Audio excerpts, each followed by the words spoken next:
Assalamu alaikum everyone. Hope you all are doing good. Do subscribe, like and follow the channel. Today we are going to discuss the operational contracts. Operational contracts use a pre and post condition form to describe the detailed changes to objects in a class diagram in response to a system operation. Let's see them in detail.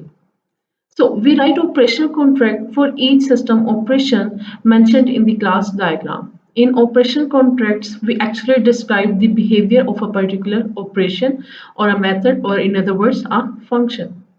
The operational contracts illustrate the high-level operations, aka system level, as well as low-level methods, aka the class level operations.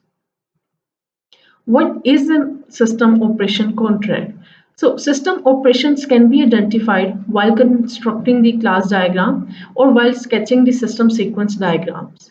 We have seen use cases in our previous lectures. The link could be found in the description of those lectures as well. So based on our use case understanding, we can say that the use cases are primary mechanism in the unified process, aka the UP, to describe the system behavior, and use cases are usually considered sufficient to describe any system behavior in the software design. However, sometimes a more detailed description of the system behavior is required. Nonetheless, a detailed description of the system behavior adds to the value of the system as well. So the operational contracts gives us that add to the value of the system behavior. They describe detailed system behavior in terms of state changes to objects in the system model before and after a system operation has been executed. So let's see how we can actually make a contract. So in the first step, we identify all the system operations from the class diagrams or from the system sequence diagrams. Then for each identified operation, we construct a operation contract. In the contract, we start by writing the operation responsibilities, its purpose, etc. Then we move forward to write the pre and post condition of the operation, which are normally based on the object states. So how we can actually write them? The operational contracts using a template. So let me show you a template of the operation contracts. Here we have a template to write the operation contract. The name of the operation along with its parameter comes at the top. Then we write the core responsibilities of the operation. The type of the operation is based on its source type. If the operation is of class, then the type will be of class. And same goes for the concept and the interface as well.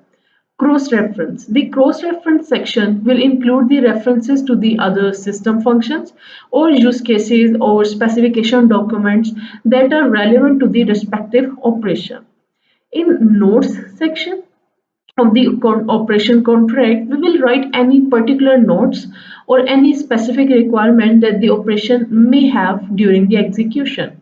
This section may also include the name of the algorithms or data structures that are to be used to write the operation code. Exceptions. The exception section will contain any exceptional scenario that may occur during the operation execution. For example, user has not been authenticated or division by zero is one possible exceptional scenario in case of division operation. So we write what the system is should do in the case of the exceptional case.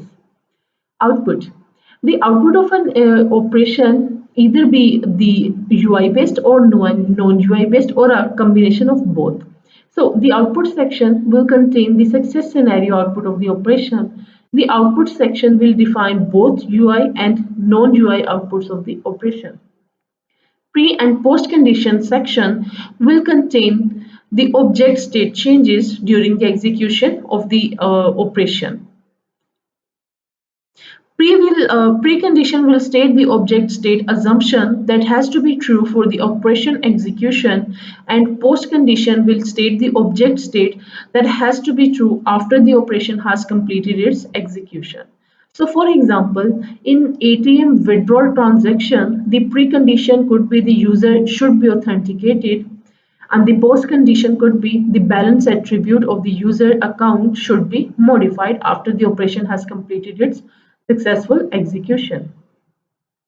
Let's see a brief example of an operation contract. So here I have an example of enter item operation of POS system. So here we can see the name of the operation is enter item and its parameters as UPC number and quantity, which is integer.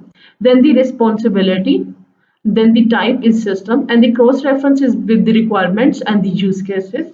The nodes are the super fast access to the database. The exception is what if the UPC is invalid, then the system should indicate a particular error. The precondition is UPC should be authenticated or known to our system, and the preconditions are listed right here. Like if it's a new sale, then the sale instance should be created and the association with the post class should be formed. A sale line item instance should be created and its association with the sale class should be formed, and the attribute of the quantity should be modified after this particular operation has completed its execution.